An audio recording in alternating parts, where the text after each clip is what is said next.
백서진 대위. 707 소속이라. 훈련받다 다친 게 아니라 꼭 비단결에 상처난 인형 같구먼. 기름기가 잔뜩 낀 목소리가 고막을 파고들었다. 백서진은 대답 대신 소독약 냄새가 밴 공기를 천천히 들이마셨다. 이곳은 경기도 성남시 분당구에 위치한 국군수도병원. 군복을 입은 환자들과 분주한 의료진들로 북적이는 1층 로비, 그 중에서도 가장 시끄러운 원무과 앞이었다. 그녀의 시선은 정면의 접수대가 아닌 접수대 옆 원무 과장실 팻말이 붙은 문에서 방금 걸어 나온 사내에게 고정되었다. 육군 소령 황인규. 사진으로 확인했던 것보다 더 역겹고 탐욕스러운 눈빛이었다. 백서진의 왼쪽 팔은 어깨부터 팔꿈치까지 검은색 군용 삼각건에 매달려 있었다. 특수 임무 수행 중 입은 명예로운 부상이라는 것이 공식적인 병명이었다. 하지만 그녀의 멀쩡한 오른손은 방금 전까지 군용 트럭에서 내린 더플백을 가볍게 들고 있었다. 그녀의 부상은 오직 이곳에 들어오기 위한 입장권에 불과했다. 아이고, 이걸 어쩌나. 이런 미인이 다치면 국가적 손실인데. 황인규가 혀를 차는 신용을 하며 한 걸음 다가섰다. 40대 중반의 배불뚝이 몸매가 전투복 위로도 선명했다. 그는 백서진의 진료 기록 서류를 받아들고는 정작 서류가 아닌 그녀의 얼굴과 군복 상의를 훑어내렸다. 어디 보자. 707이면 우리 군의 보배인데. 특별히 잘 봐줘야겠네. 내가 이 병원 원무과장 황인규 소령이요. 그는 굳이 하지 않아도 될 자기소개를 하며 느끼한 웃음을 흘렸다. 백서진은 훈련된 군인의 모습으로 소리 없이 경례를 붙였다. 충성. 대위 백서진. 진료 의뢰서 제출합니다. 그녀의 목소리는 얼음장처럼 차가웠다. 감정 없는 목소리가 오히려 황인규의 흥미를 돋운 듯 했다. 그래, 그래. 백대위. 딱딱하게 굴 거 없어.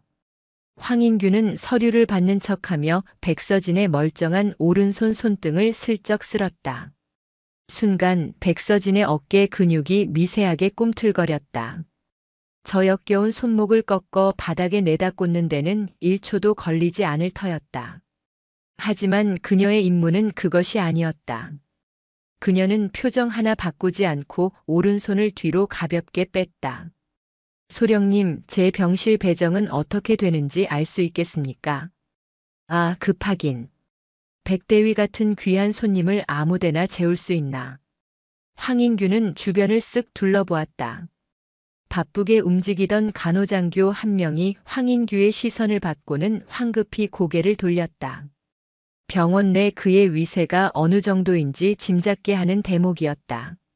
마침 1인실 좋은 자리가 하나 났는데 내가 백대위를 위해서 특별히 빼두지. 어때? 규정대로 처리해 주시면 됩니다. 다인실도 상관없습니다. 아, 이 사람 고지식하네. 황인규는 너털 웃음을 터뜨렸지만 그의 눈은 웃고 있지 않았다. 그는 백서진에게 한 걸음 더 다가섰다. 소독약 냄새를 비집고 역한 스킨 향이 끼어들었다. 백대위. 군 생활 편하게 하고 싶지 않아? 다 같은 군인끼리 돕고 사는 거지. 안 그래? 백서진은 이 모든 것을 예상했다. 이자는 자신의 권력을 이용해 먹잇감을 고르고 길들이려 한다. 하지만 그녀는 길들여지는 쪽이 아니었다. 군 생활은 규정과 명예로 하는 것입니다. 백서진의 냉철한 대답에 황인규의 미간이 순간 찌푸려졌다. 하지만 그는 곧 노련하게 표정을 풀었다. 하, 역시 707은 다르네. 좋아, 그 깐깐한 성격. 아주 마음에 들어. 그는 서류에 무언가를 휘갈겨 적더니 접수 창구의 하사에게 툭 던졌다. 어이, 김하사. 이분 302호실로 배정해. 내가 특별히 신경 쓰라고 했던 방 알지? 네, 네. 알겠습니다, 소령님. 김 하사가 공포에 질린 듯 서류를 받아들고 다급하게 움직였다. 황인규는 다시 백서진을 향해 몸을 돌렸다. 백대위. 일단 가서 좀 쉬고 있어. 내가 이따 저녁에. 아니, 회진 끝나고 조용한 시간에 백대위 부상 부위가 어떤지 직접 보러 갈 테니까. 그가 부상 부위라는 단어에 주는 악센트는 노골적이었다. 괜찮습니다. 군의관의 진료를 받으면 됩니다. 에이, 군의관 녀석들이 뭘 알겠어. 내가 이 병원에서 제일 꼼꼼한 사람이야. 특히 백대위처럼 예쁜 여군에게는 더더욱. 그는 자신의 배를 툭툭 치며 음흉한 미소를 지었다. 그럼 이따 보지. 푹 쉬지는 말고. 황인규는 의미심장한 말을 남기고 자신의 사무실로 횡하니 사라졌다. 백서진은 그가 사라진 문을 잠시 응시했다. 로비의 소음이 다시 귀에 들려왔다. 김하사가 떨리는 손으로 병실 키와 안내문을 건넸다. 저 3층입니다. 엘리베이터는 저쪽에. 백서진은 짧게 목례를 하고 더플백을 고쳐맸다. 삼각건에 매달린 왼쪽 팔은 미동도 없었지만 가방을 맨 오른쪽 어깨는 강철처럼 단단했다. 그녀는 엘리베이터로 향했다. 숫자가 바뀌는 붉은색 전광판을 바라보는 그녀의 눈이 차갑게 빛났다. 황인규, 너는 내가 이곳에 온 이유를 곧 알게 될 것이다. 그녀의 진짜 임무는 부상병 연기가 아니었다.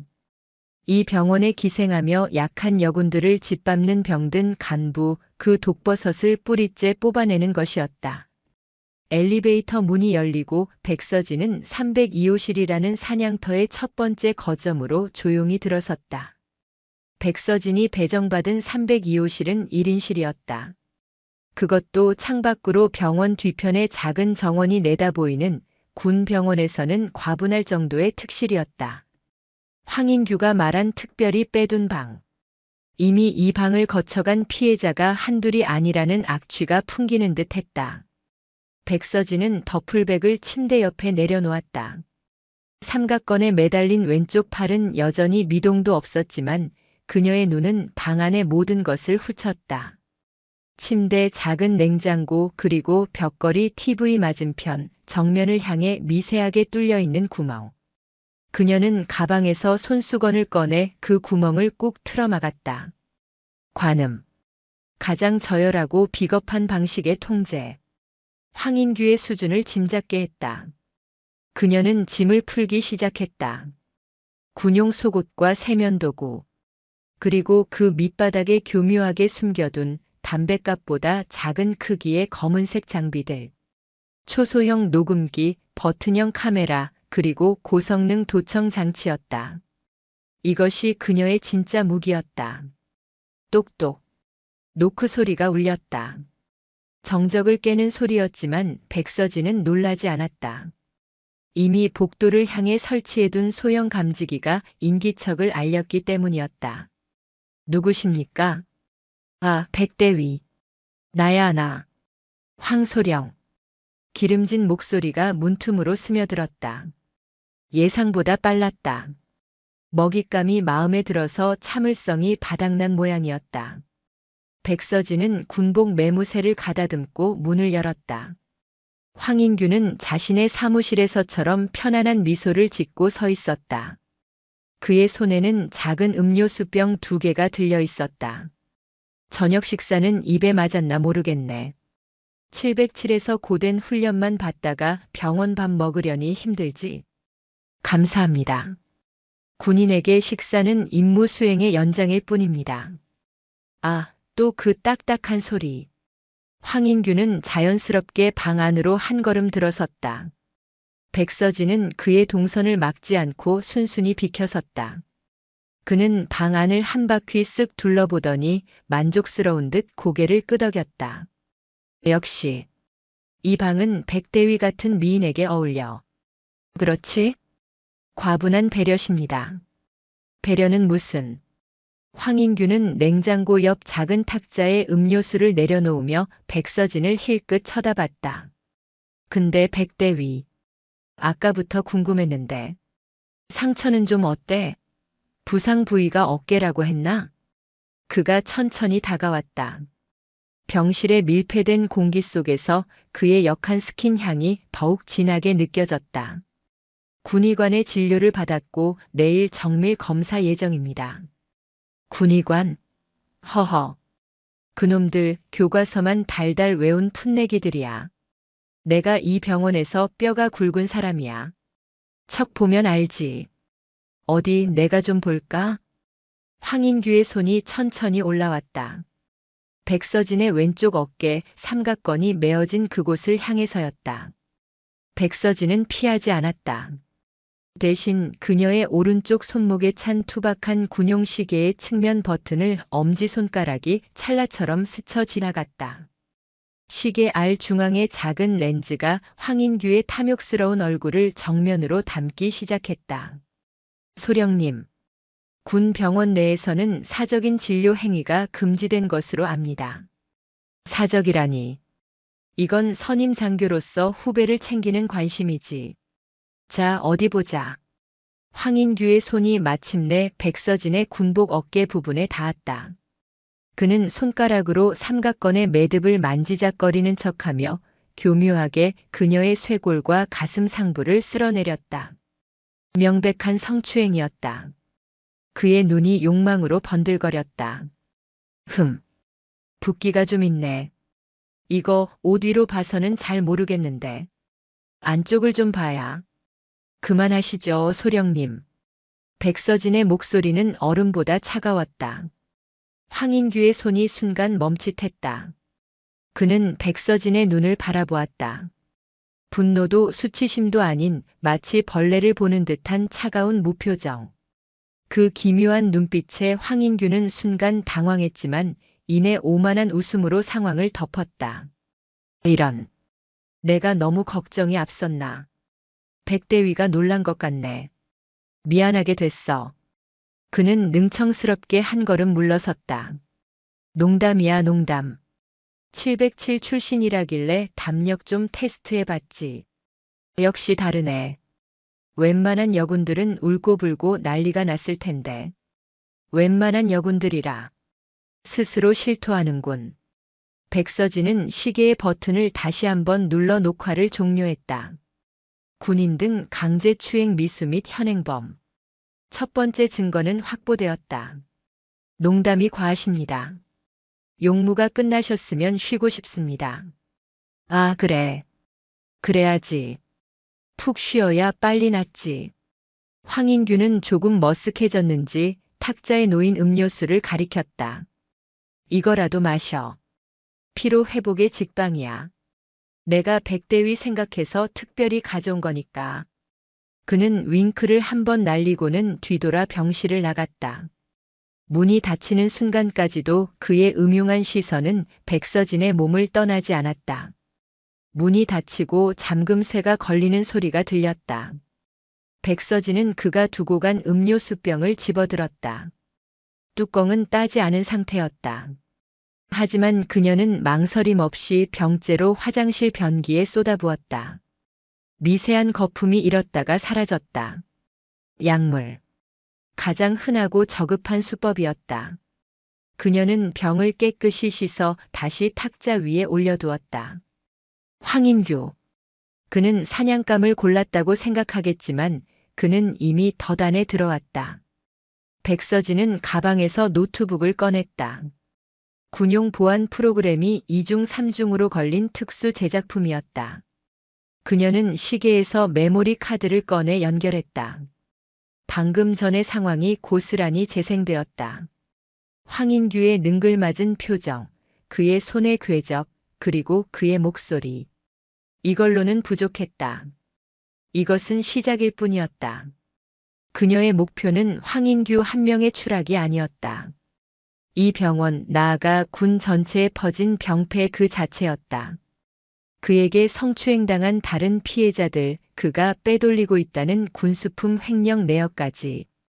그녀는 황인규가 두고 간 음료수병을 다시 바라보았다.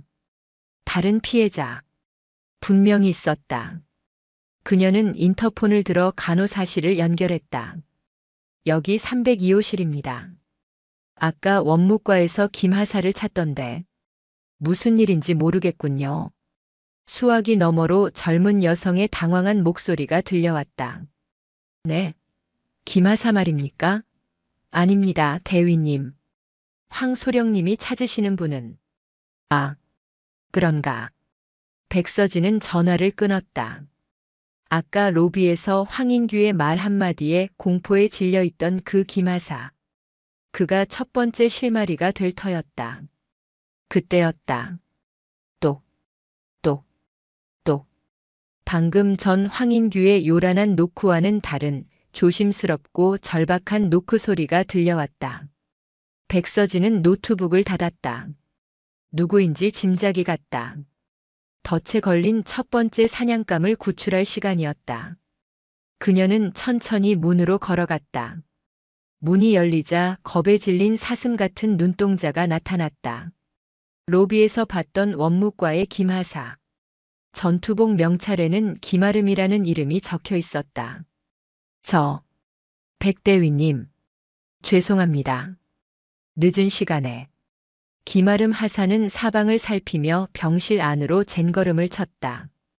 백서진은 말없이 문을 닫아주었다. 무슨 일이지, 김하사? 백서진의 차가운 물음에 김아름 하사의 어깨가 움찔 떨렸다. 그녀는 두 손을 모아 쥐고 고개를 숙였다. 혹시 황소령님이 다녀가셨습니까? 방금 전까지. 그럼 혹시 음료수 같은 거 화장실 변기에 버렸다. 백서진의 단호한 대답에 김아름 하사는 마치 사형 선고라도 피한 사람처럼 흐흡하고 숨을 삼키더니 그 자리에 주저앉아 눈물을 터뜨렸다. 다행입니다. 저는 백서진은 그녀를 일으켜 세우지 않고 그저 차갑게 내려다보았다. 동정은 때로 독이 된다.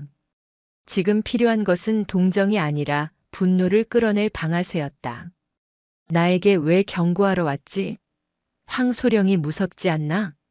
무섭습니다. 무섭지만 대위님은. 김아름 하사는 눈물을 훔치며 백서진을 올려다보았다. 대위님은 707이시니까 저 같은 사람과는 다를 것 같아서 당하지 마시라고. 그 방은 김아름 하사는 공포에 질려 말을 잇지 못했다. 그 방이 뭘 어쨌다는 거지? 황소령님이 특별히 아끼는 여군들을 부르는 방입니다. 저도 작년에. 결국 터져나온 고백은 참혹했다. 황인규가 건넨 음료수를 마시고 정신을 잃었고 그 뒤는 기억나지 않지만 몇 달 뒤 황인규가 그날의 영상이라며 흐릿한 사진을 보여주며 협박했다는 것. 그 뒤로 그녀는 황인규의 온갖 잡모와 협박에 시달려야 했다. 영상이라. 황소령이 직접 촬영했나? 모르겠습니다. 하지만 그는 모든 걸 가지고 있습니다. 저희의 약점을. 그래서 아무도 신고하지 못했습니다. 백서진은 벽에 박혀있던 자신이 손수건으로 틀어막은 그 구멍을 턱짓으로 가리켰다. 저건가? 김아름 하사의 얼굴이 새하얗게 질렸다. 어떻게 아셨습니까? 짐승의 굴에는 냄새가 나는 법. 백서진은 주저앉은 김하사 앞에 쪼그려 앉아 눈을 맞췄다. 김하사, 자네는 복수하고 싶나 아니면 이대로 계속 짐승의 먹이로 살고 싶나? 복수. 그런 걸 어떻게 해? 내가 할 거다. 자네는 나에게 증거만 가져다 주면 된다. 백서진의 눈은 사냥감을 노리는 맹수처럼 빛나고 있었다. 김아름 하사는 그 압도적인 기세에 눌려 침을 삼켰다. 무슨 증거를? 황인규는 성추행만 저지르는 쓰레기가 아니야. 그는 이 병원의 군수품을 빼돌리고 있다. 원무과에 근무하는 자네라면 분명 무언가 봤을 거다. 약품이든 의료기기든 장부의 숫자가 맞지 않는 것들. 그제야 김아름 하사의 눈빛이 흔들렸다. 했습니다. 매달 말일 황소령님이 직접 결제하는 폐기 물품 목록이 있습니다. 하지만 이상합니다. 폐기 목록에 오른 비싼 약품들이나 기기들이 실제로 폐기되는 걸 본 적이 없습니다. 장부상으로만 사라집니다. 그 장부, 복사본을 가져올 수 있나? 그건 소령님 컴퓨터에만. 위치는 아나? 네. 하지만 됐다.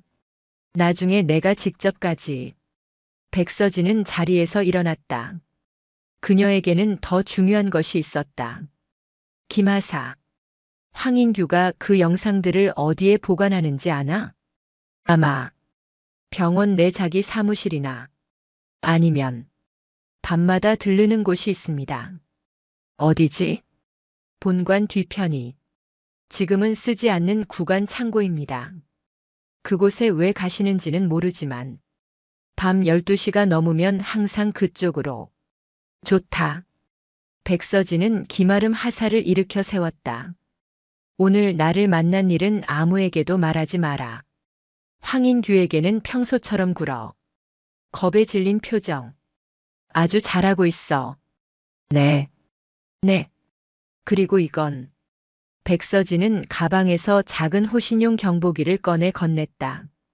이런 게 무슨 소용이. 소리를 내는 용도가 아니다. 이 버튼을 누르면 내게 신호가 온다. 황인규가 자네를 다시 건드리려 할 때 눌러라. 기마름 하사는 믿을 수 없다는 듯 경보기를 받아들었다. 차가운 금속의 감촉이 그녀의 손에 용기인지 모를 무언가를 쥐어주었다. 기마름 하사가 병실을 나가고 다시 정적이 찾아왔다. 백서진은 창밖을 내다보았다. 어둠이 깔린 정원 너머 본관 뒤편의 낡은 건물이 희미하게 보였다. 구관 창고. 오늘 밤 사냥터는 그곳이 될 터였다.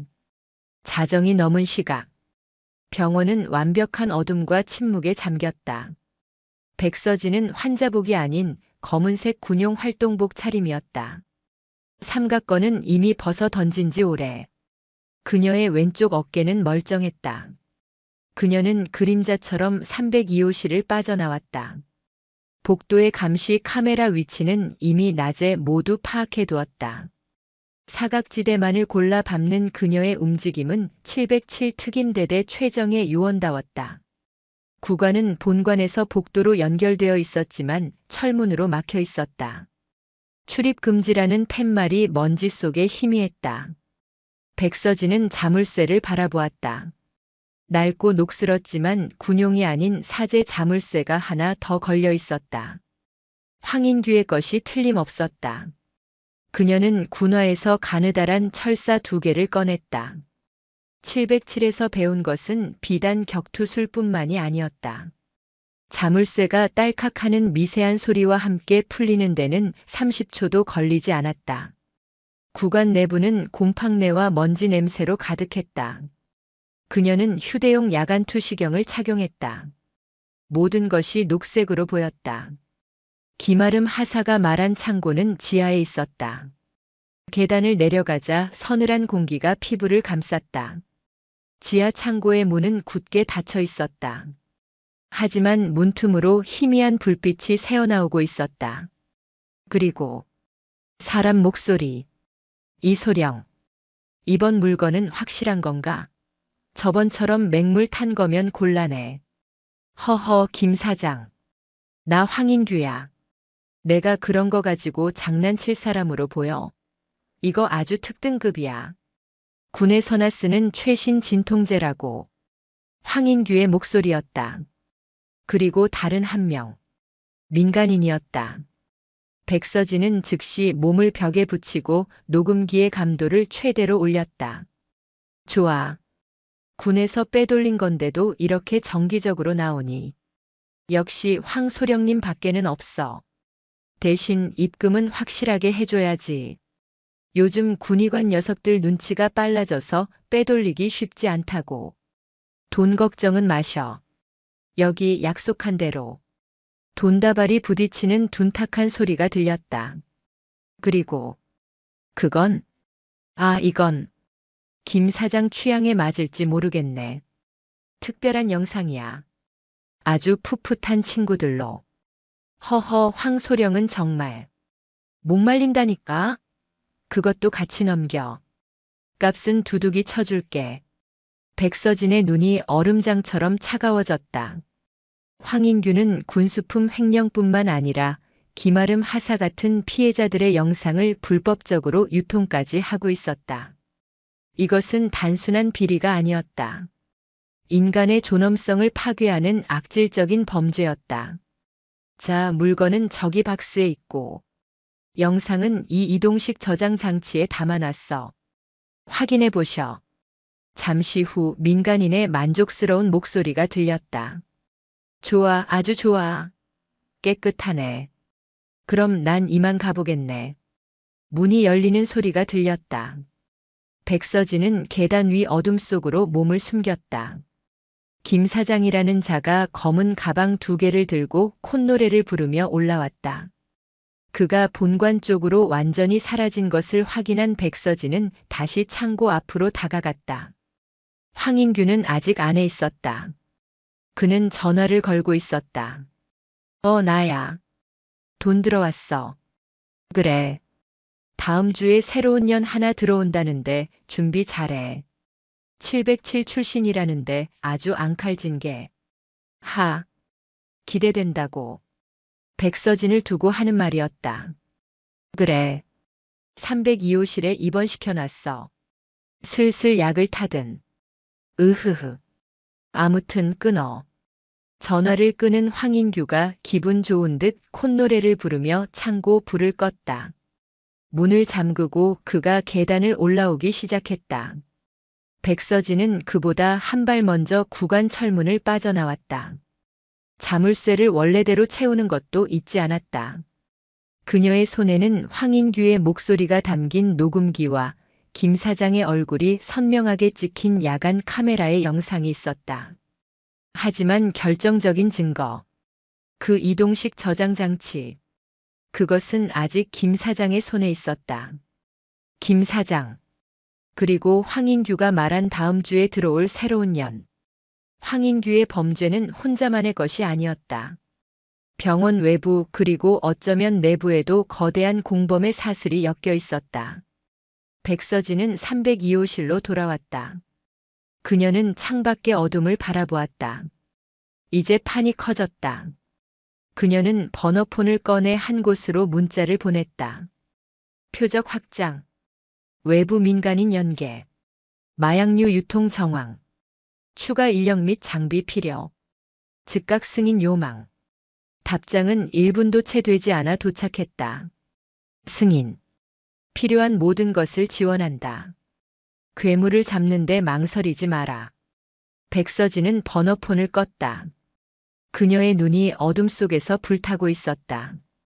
황인규가 자신을 다음 주 사냥감으로 생각하고 있다는 것이 우스웠다. 사냥은 이미 시작되었다. 그리고 사냥꾼은 바로 자신이었다. 새벽 4시. 백서진은 302호실 침대에 누워 있었지만 잠들지 않았다. 그녀의 눈은 어둠 속의 천장, 그 한 점을 응시하고 있었다. 황인규, 김 사장, 그리고 그들의 추악한 거래. 군수품 횡령, 마약류 유통, 그리고 여군들을 상대로 한 불법 촬영과 유통. 이것은 한 마리 독버섯의 문제가 아니었다.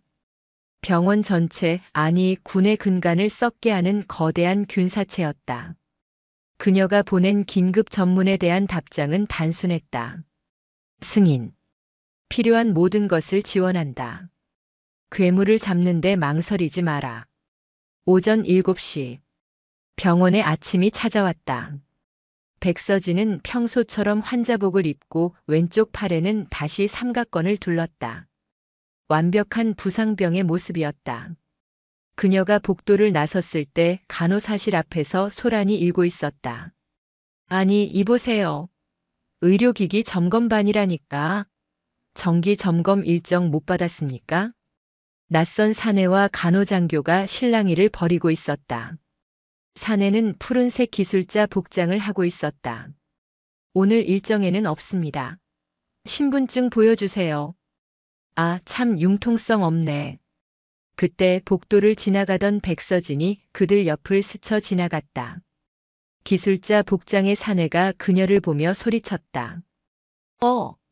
저기 302호실 맞죠? 어제 그 방 TV가 깜빡거린다고 해서 점검 나왔습니다. 간호장교의 눈이 휘둥그레졌다. 302호실이요? 백대위님? 백서진은 걸음을 멈추고 사내를 바라보았다. 낯선 얼굴이었지만 그의 오른손 중지가 두 번째 마디를 두 번 톡톡 두드리고 있었다. 707 부대원들만 아는 암구호였다. 아군이었다. 백서진은 무표정하게 대꾸했다. TV는 괜찮습니다. 아닙니다. 제가 확인해야 합니다. 이거 다 군 예산으로 하는 건데 고장나면 큰일이죠. 사내는 간호장교를 밀치듯 지나쳐 백서진에게 다가왔다. 잠시 실례하겠습니다, 대위님. 그는 302호실로 성큼성큼 들어가 버렸다. 간호장교가 어쩔 줄 몰라 하며 따라 들어오려 하자 백서진이 그녀를 막아섰다. 됐습니다, 중위님. 금방 끝날 겁니다. 가서 일 보시죠. 백서진의 차분한 목소리에 간호장교는 마지못해 고개를 끄덕이고 돌아섰다. 302호실 문이 닫혔다. 충성. 특임대 직속 지원팀 강민준 상사입니다. 사내가 공구함을 내려놓으며 경례를 붙였다. 강 상사. 왜 이렇게 요란하게 등장하지? 죄송합니다, 대위님. 황인규가 이쪽 병동 감시 카메라를 전부 자기 사무실에서 실시간으로 보고 있습니다. 가장 자연스러운 잠입이었습니다. 강 상사는 공구함 바닥을 열었다. 그곳에는 첨단 장비들이 빼곡했다. 보고받았습니다. 판이 커졌더군요. 이건 추적용 시약입니다. 그는 작은 물병을 꺼냈다. 무색무취입니다. 황인규가 손대는 모든 서류, 손잡이 그리고 그 김 사장이라는 자의 차량 손잡이에 발라야 합니다. 특수광 아래에서만 발광합니다. 일주일간 절대 지워지지 않습니다. 좋아. 그리고 이건 대위님이 요청하신 열쇠입니다. 강 상사가 건넨 것은 USB 형태의 작은 저장 장치였다. 황인규의 컴퓨터에 꽂는 즉시 모든 자료를 무선으로 제 노트북에 복제합니다. 딱 15초 걸립니다. 15초라. 시간을 벌어야겠군. 그리고 가장 중요한 것입니다. 강 상사는 자신의 가슴팍에서 작은 버튼형 장치를 꺼냈다. 김아름 하사에게 주십시오. 어제 주신 건 신호기였지만 이건 다릅니다. 누르는 순간 반경 10m 안의 모든 대화가 녹음되며 저에게 전송됩니다. 동시에 군 헌병대 긴급 출동 신호도 울립니다. 백서진의 눈이 빛났다. 최후의 보루로군. 황인규가 김하사를 다시 건드리는 순간이 우리가 이 모든 것을 끝내는 순간이 될 겁니다. 아니.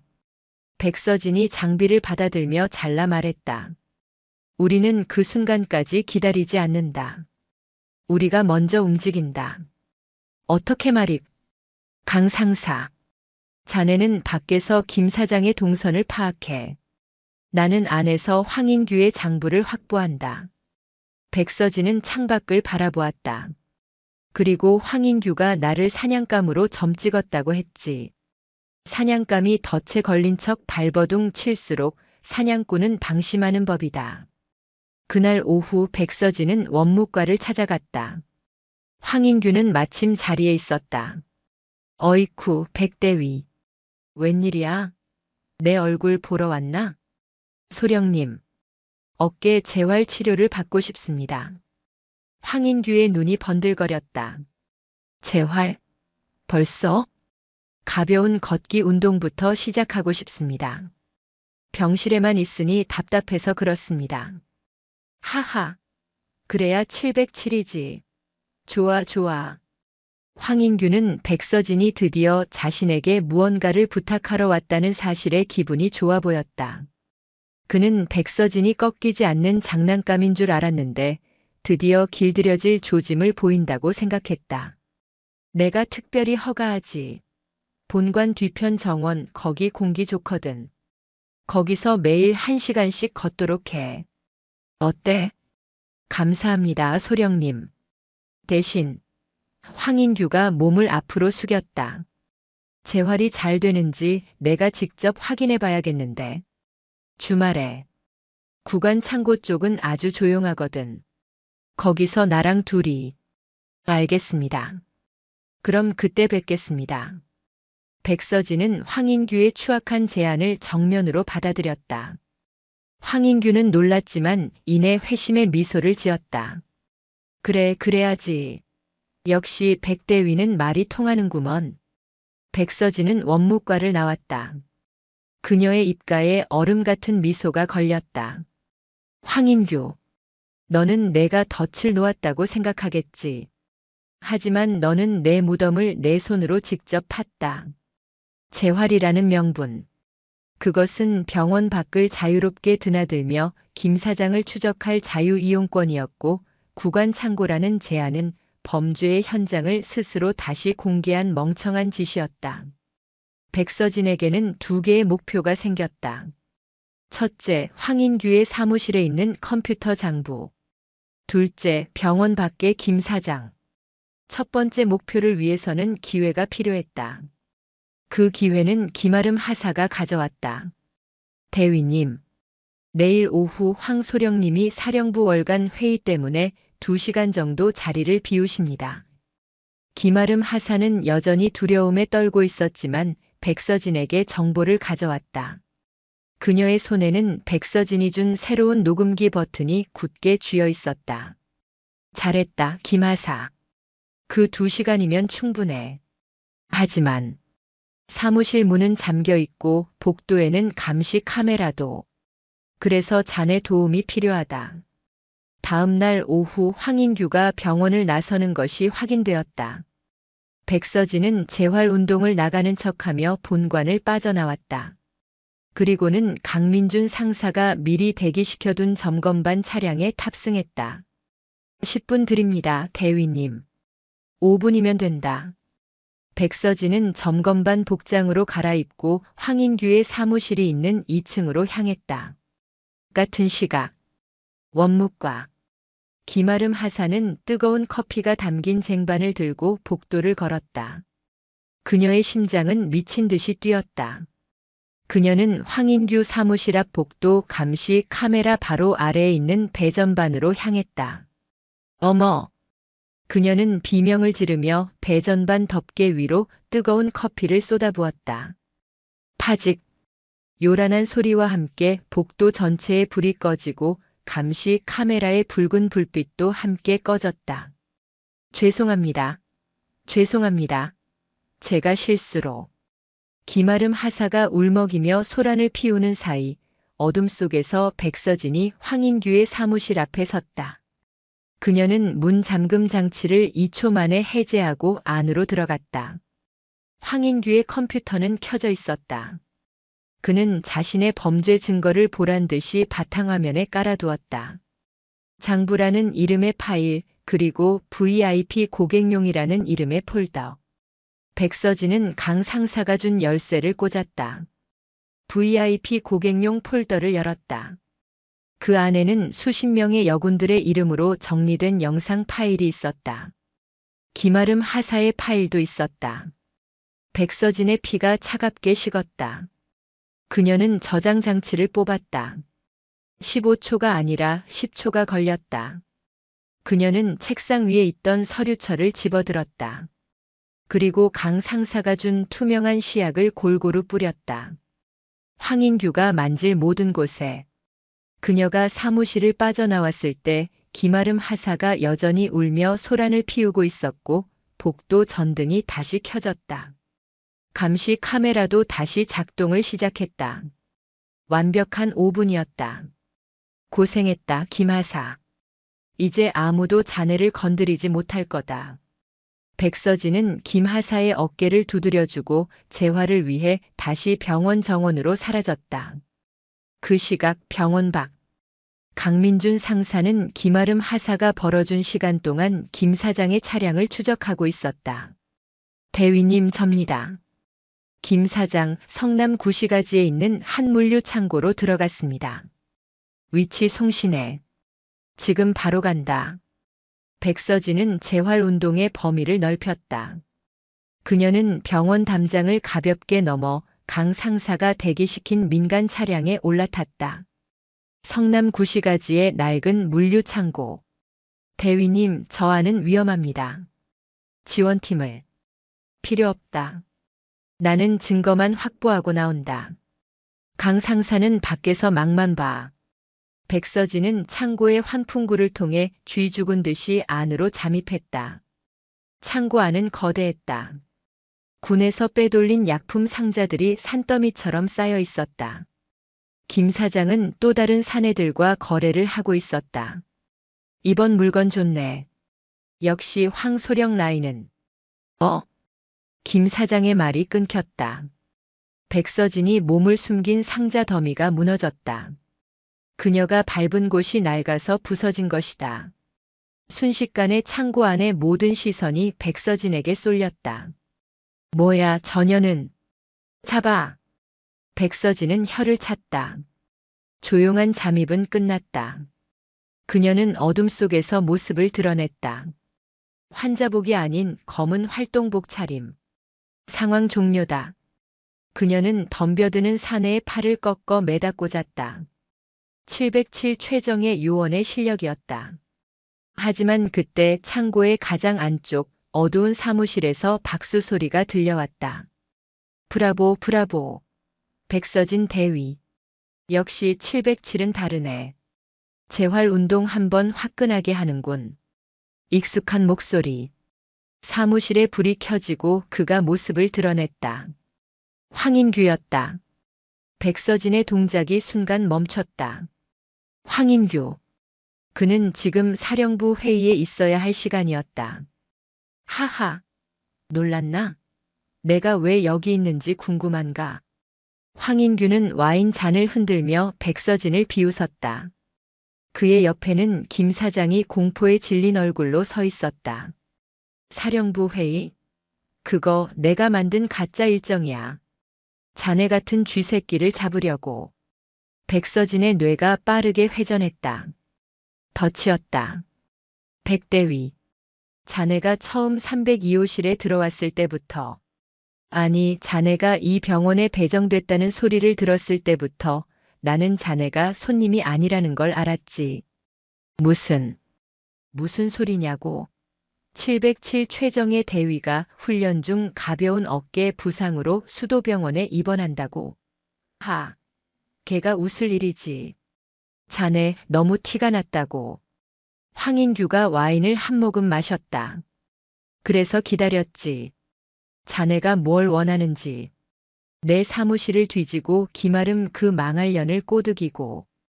오늘 이 창고까지 올 줄 알았어. 황인규가 김 사장의 멱살을 잡았다. 이놈이 내 라인인 줄 알았나? 이놈은 자네를 여기까지 끌어들일 미끼였을 뿐이야. 이 창고. 전부 가짜 약품들이지. 백서진은 주위를 둘러보았다. 창고의 입구는 이미 건장한 사내들에 의해 막혀 있었다. 왜 이런 짓을 하지, 황소령? 왜? 돈이지. 그리고 재미. 황인규의 얼굴이 일그러졌다. 나는 깐깐하고 잘난 년들이 내 밑에서 무너지는 게 제일 재밌거든. 김아름이도 그랬고 자네도 그렇게 될 거야. 707 대위 마약 밀매 현장에서 현행범으로 체포. 그림 좋지 않아? 그는 백서진에게 다가왔다. 자네가 내 사무실에서 훔쳐간 열쇠. 그것도 내가 둔 거야. 거기 든 영상? 전부 가짜야, 이 멍청한 년아. 진짜는 내 머릿속에 있지. 백서진은 아무 말도 하지 않았다. 그녀의 눈은 차갑게 식어 있었다.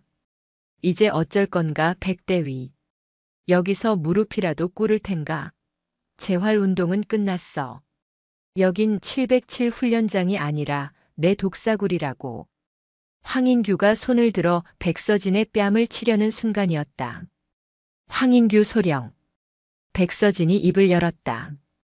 그녀의 목소리에는 두려움이 단일알도 섞여 있지 않았다. 너는 내가 똑똑하다고 생각하나 보군. 뭐야? 내가 가짜 일정을 만든 것. 내가 모를 줄 알았나? 백서진의 입가에 옅은 미소가 번졌다. 내가 미끼를 문척 연기한 건 나도 마찬가지다. 김 사장이 미끼라고. 그래, 그는 미끼지.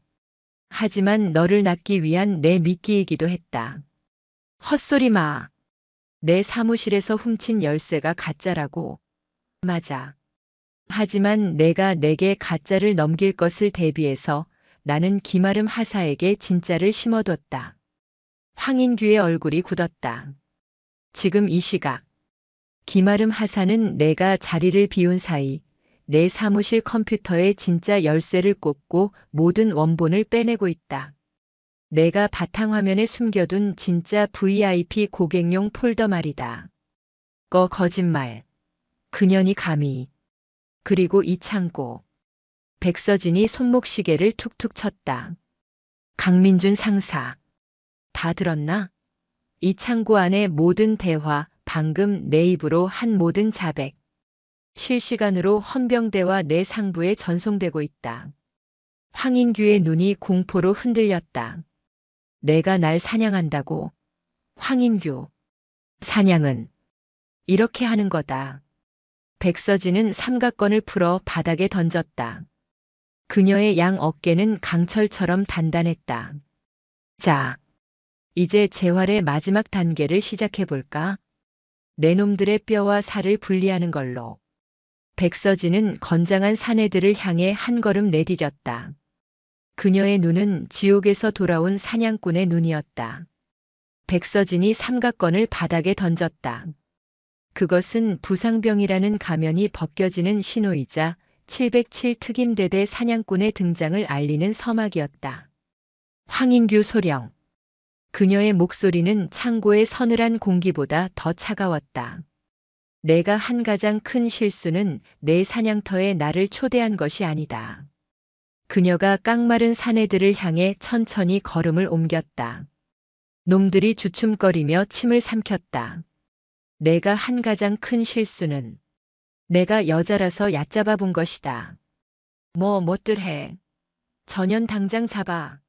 죽여도 좋다. 황인규가 발악하듯 소리쳤다. 그 말에 용기를 얻은 건지 사내 셋이 동시에 달려들었다. 멍청한 놈들. 백서진은 정면으로 달려든 사내의 턱을 팔꿈치로 가격했다. 우두둑하는 뼈가 부서지는 둔탁한 소리가 창고를 울렸다. 크악. 사내는 비명도 지르지 못하고 거품을 물며 쓰러졌다. 이 괴물. 두 번째 사내가 주머니에서 접이식 칼을 꺼내 휘둘렀다. 백서진은 그 팔을 안쪽으로 쳐내며 손목을 꺾었다. 칼이 바닥에 떨어지는 소리와 함께 그녀는 꺾은 팔을 지렛대 삼아 사내의 몸을 공중으로 띄웠다가 바닥에 내리꽂았다. 707에서 배우는 근접 격투술의 정수였다. 살려. 마지막 남은 사내는 도망치려 했다. 백서진은 바닥에 떨어진 약품 상자 하나를 발로 걷어찼다. 상자는 정확하게 사내의 오금을 때렸고 그는 무릎을 꿇고 넘어졌다. 백서진은 다가가 그의 관자놀이를 손날로 정확히 가격했다. 3명의 건장한 사내를 무력화하는 데 걸린 시간은 단 1분. 창고 안에는 정적만이 감돌았다. 황인규와 김 사장은 이 믿을 수 없는 광경에 얼굴이 새하얗게 질려 있었다. 자, 이제 재활의 마지막 단계를 시작해볼까? 백서진이 황인규를 향해 걸어왔다. 오지 마. 오지 말라고. 황인규는 비명을 지르며 김 사장을 밀치고 창고 출입문으로 내달렸다. 거기까지 황인규 소령. 백서진은 그를 쫓지 않았다. 그녀의 손에 들린 손목시계, 그 시계에서 흘러나오는 황인규의 목소리. 죽여도 좋다. 내 놈의 마지막 자백 잘 들었다. 황인규가 문손잡이를 잡으려는 순간이었다. 쾅, 쾅, 쾅. 육중한 철제 창고 문이 밖에서 뜯겨져 나가듯 열렸다. 눈부신 불빛과 함께 검은 전투복을 입은 헌병 특임대 SDT 대원들이 함성과 함께 쏟아져 들어왔다. 움직이지 마. 움직이면 쏜다. 손 머리 위로 올려. 전부 체포한다. 황인규는 그 자리에 얼어붙었고 김 사장은 오줌을 지리며 주저앉았다. 강민준 상사가 방탄모를 쓴 채 백서진에게 다가와 경례했다. 대위님, 지원 병력 도착했습니다.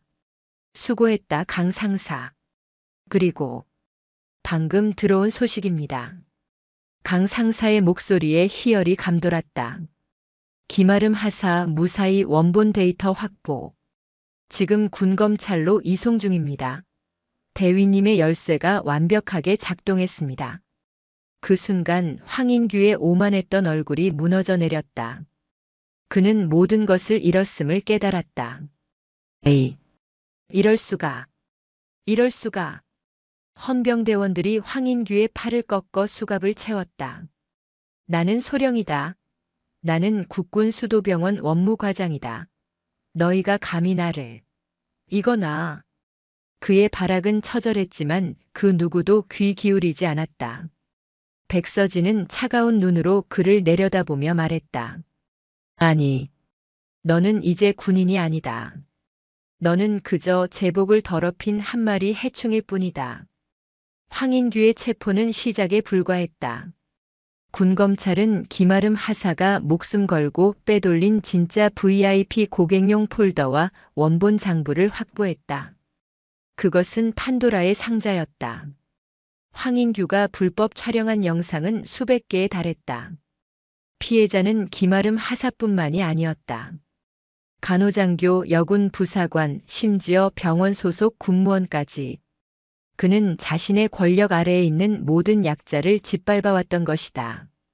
더욱 충격적인 것은 원본 장부였다. 에이, 이게 다 사실입니까? 사건을 맡은 군검사는 믿을 수 없다는 듯 백서진에게 물었다. 장부에는 군수품 횡령 내역뿐만 아니라 그 횡령한 물품과 돈이 상납된 윗선들의 명단이 빼곡히 적혀 있었다. 병원장을 포함한 병원 간부들, 심지어 사령부 소속의 고위 장성들의 이름까지. 그들은 황인규의 추악한 범죄를 눈감아주는 대가로 그의 횡령품을 상납받거나 혹은 VIP 고객이 되어 불법 영상을 받아보았던 것이다. 황인규는 독버섯이 아니었습니다. 백서진은 조사실의 차가운 조명 아래 서 있었다. 그는 균사체였습니다. 병원 전체, 군의 일부를 썩게 만들고 있던 거대한 곰팡이의 일부였을 뿐입니다. 저는 그 줄기를 당겼을 뿐이고 이제 검사님께서 그 뿌리를 뽑아주셔야 합니다. 군검찰은 전례 없는 대규모 수사에 착수했다. 황인규가 입을 다물 거라 생각했지만 그는 너무나 쉽게 무너졌다. 나는 억울합니다. 황인규는 취조실에서 울부짖었다. 나만 그런 게 아니란 말입니다. 저 윗분들은 더한 짓도 했습니다. 나는 저분들이 시키는 대로. 그는 자신이 살아남기 위해 자신이 모셨던 윗선들의 이름을 하나하나 불기 시작했다. 거대한 균사체는 제 몸을 뜯어먹으며 스스로 붕괴했다. 며칠 뒤 대한민국 국군 역사상 유례없는 숙군 작업이 시작되었다. 국군 수도병원 원장과 주요 간부들이 전원 보직 해임 및 구속 수사를 받았다. 사령부의 장성들 역시 줄줄이 군복을 벗고 법정에 서야 했다. 황인규는 자신이 독사굴의 주인인 줄 알았지만 그는 그저 더 큰 뱀들의 심부름을 하던 하수인에 불과했음이 드러났다. 그리고 그 하수인의 손에 거대한 조직 전체가 무너져 내렸다. 1년 뒤 군사법원은 그 어느 때보다 엄숙한 판결을 내렸다. 주범 황인규, 군인 등 강제추행, 직권남용, 국고 손실, 뇌물공여, 불법 촬영 및 유통 등. 그가 받은 혐의는 수십 가지였다. 그는 불명예 전역과 동시에 군 교도소에서 수십 년을 복역하라는 중형을 선고받았다. 그의 윗선이었던 장성들과 간부들 역시 군복을 입은 죄인으로 전락해법의 심판을 받았다. 이것은 끝이 아니었다. 백서진은 기마름 하사를 비롯한 피해자들을 대리해 황인규와 범죄에 연루된 간부들을 상대로 군인의 명예를 훼손한 죄를 물어 민사소송을 제기했다. 법원은 제복의 명예를 사적인 욕망으로 더럽힌 죄는 그 무엇보다 무겁다고 판시하며 피해자들에게 천문학적인 액수의 징벌적 손해배상금을 지급하라고 판결했다. 황인규와 그 공범들의 전 재산이 압류되어 피해자들에게 돌아갔다. 이 사건은 언론을 통해 군 병폐를 도려낸 707 영웅이라는 제목으로 대서특필되었다. 백서진은 처음에는 언론 노출을 거부했다. 하지만 그녀는 단 한 번 얼굴을 가리는 조건으로 인터뷰에 응했다. 왜 그토록 위험한 인물을 자처했습니까? 기자의 질문에 백서진은 잠시 침묵했다. 그리고는 덤덤하게 입을 열었다. 황인규는, 그리고 그들은 제복의 무게를 잊었습니다. 제복의 무게는 권력이 아닙니다. 그것은 책임감입니다. 누군가는 그 책임을 물어야 했습니다. 제복의 무게는 권력이 아닌 책임감이다. 이 한마디는 전 국민의 가슴을 울렸고 군 전체의 기강을 바로잡는 표어가 되었다. 사건이 모두 마무리된 어느 가을날, 백서진은 자신의 부대 707 특임대대 연병장에 서 있었다. 참모총장이 직접 부대를 방문했다. 그는 수많은 장병이 지켜보는 앞에서 백서진 대위에게 표창을 수여했다. 백서진 대위. 그대는 군 내부의 가장 아픈 환부를 도려냈다. 그대의 용기가 우리 군의 명예를 지켰다. 진심으로 고맙다. 백서진은 굳은 표정으로 경례를 붙였다. 그날 저녁 그녀는 자신의 숙소에서 노트북을 열었다. 통장에는 민사소송으로 받은 막대한 배상금이 들어와 있었다. 그녀는 그 금액 전부를 망설임 없이 이체했다. 이체처는 두 곳. 하나는 기마름 하사가 용기를 내어 새롭게 문을 연 군 성폭력 피해자 지원센터. 다른 하나는 황인규 일당에게 피해를 입었던 모든 피해자 자녀들을 위한 장학재단. 그녀가 바란 것은 돈이 아니었다. 그녀가 바란 것은 정의였다. 모든 것을 정리한 백서진은 다시 검은색 활동복을 입었다. 야간 훈련 시간이었다. 백대위. 훈련 준비 끝났습니다. 강민준 상사가 씩씩하게 외쳤다. 기마름 하사는 어두운 과거를 딛고 이제 당당하게 다른 피해자들을 돕는 상담사가 되었다. 백서진은 연병장으로 걸어나갔다. 그녀의 어깨는 그 어느 때보다 가벼워 보였지만 그녀가 입은 제복은 그 어떤 금부치보다 무겁고 고귀하게 빛나고 있었다. 사냥꾼은 다시 어둠 속으로 스며들었다. 대한민국의 정의가 잠들지 않도록 그녀의 눈은 언제나처럼 차갑고 맑게 빛나고 있었다.